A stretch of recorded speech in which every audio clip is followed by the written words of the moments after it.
సూర్యుడి ఉత్తరాయణానికి మారే ముందు వచ్చే ధనుర్మాస శుద్ధ ఏకాదశినే వైకుంఠ ఏకాదశి లేదా ముక్కోటి ఏకాదశి అంటారు. సూర్యుడు ధనుస్సులో ప్రవేశించిన తరువాత మకర సంక్రమణ వరకు జరిగే మార్గం మధ్య ముక్కోటి ఏకాదశి వస్తుంది.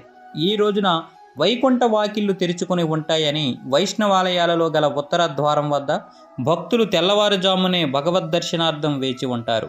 ఈరోజు మహావిష్ణువు గరుడు వాహనం మీద 3 కోట్ల దేవతలతో భూలోకానికి వచ్చి భక్తులకు దర్శనమిస్తాడు కనుక దీనికి ముక్కోటి ఏకాదశి అనే పేరు వచ్చిందంటారు.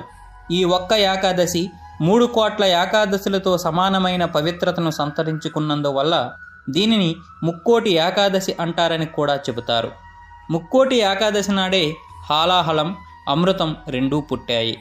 ఈ రోజునే శివుడు హాలాహలం మింగాడు. మహాభారత యుద్ధంలో భగవద్గీతను కృష్ణుడు అర్జునుడికి ఇదే రోజున ఉపదేశించాడని